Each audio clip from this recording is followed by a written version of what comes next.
사람을 죽였던 조선의 종기.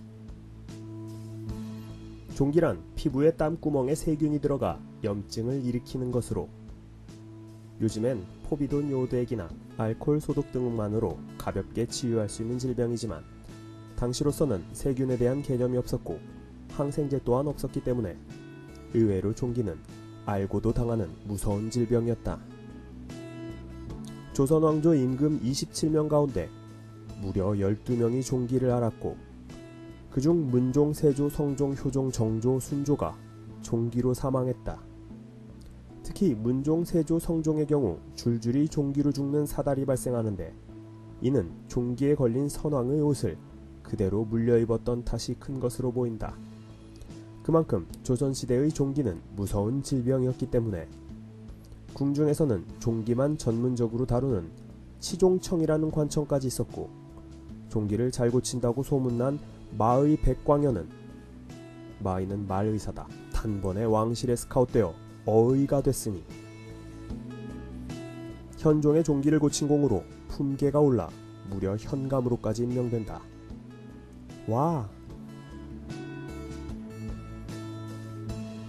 의원이 현감이 된 것은 매우 이례적인 일이었는데,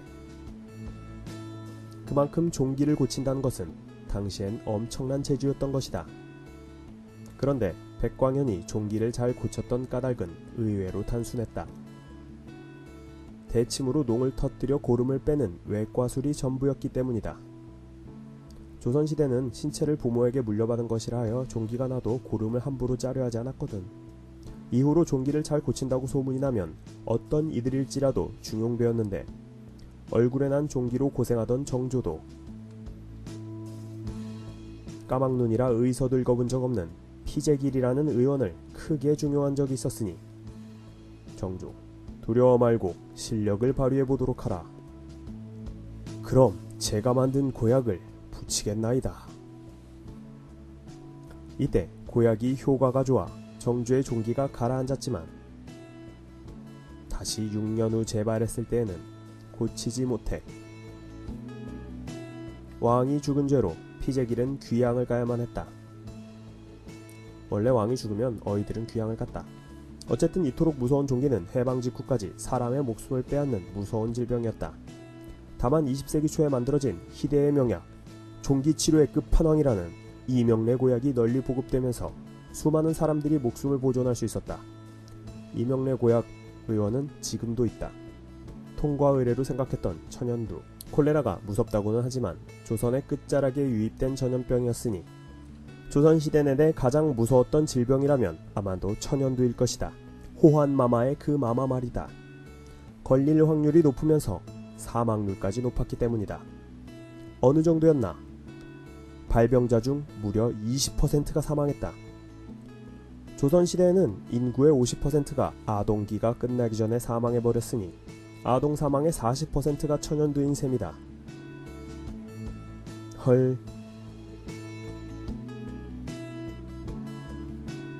헌데 우리나라와 중국에서는 일단 발병하면 콩알처럼 부풀어 오른다 해서 두창, 두진이라는 말을 썼고, 두창의 두에서 두는 원래 콩을 의미함.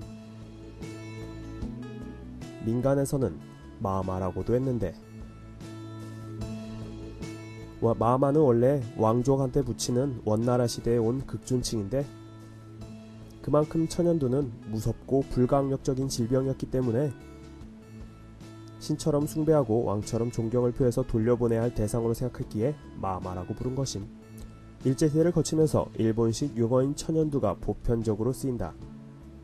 천연두란 천연적으로 생기는 두창이라는 뜻임. 그럼 안천연두도 있나? 천연두는 그 후유증으로 악명이 높은데 흔히 곰보라고 했다. 곰보가 있는 대표적 인물은 청나라의 강희제, 우리나라의 추사 김정희와 김구가 있다. 여인들의 외모를 가지고 박색하다는 말이 있는데, 이는 원래 곰보가 된 여인을 뜻하는 말이다. 한편 조선시대에는 천연두로 죽으면 시신을 곧바로 땅에 묻지 않고 거적대기를 씌워 나무에 매달거나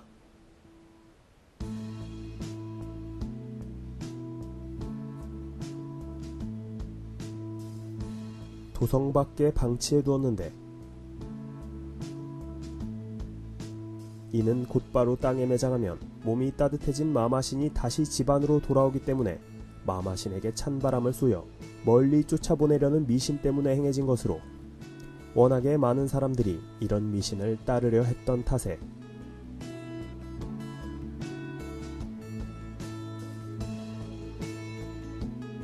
조선시대에는 마을 어귀 어디서나 거적대기에 쌓인 시체를 쉽게 볼 수 있었다.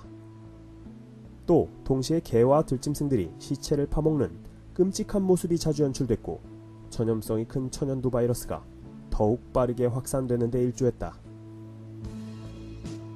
그리고 천연두가 발병하면 고열을 내리기 위해 똥물을 마시거나 개에 기생하는 개파리를 잡아 말려서 같이 먹기도 했는데 가장 안 좋은 방법으로 개천에 있는 가재를 잡아다가 생즙을 내어 먹는 방법도 있었으니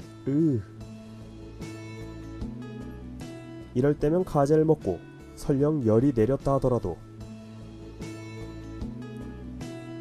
간흡충 디스토마라는 또 다른 무서운 기생충이 기다리고 있었다. 이러한 천연두는 한국전쟁 당시인 1950년에도 4만 명이나 감염되어 그중 만여 명이 사망할 정도로 기승을 부렸지만 흔히 불주사라고 하는 대대적인 백신 접종으로 1960년이 되면 환자의 수가 1년에 3명으로 줄어들면서 이후로는 더 이상 환자가 발생하지 않는다. 그리고 전 세계적으로는 1979년을 끝으로 완전히 박멸되었다. 그래서 천연두는 인류가 정복한 유일한 전염병이란 말까지 쓸 정도다. 물론 일부 국가 실험실엔 보존되어 있다.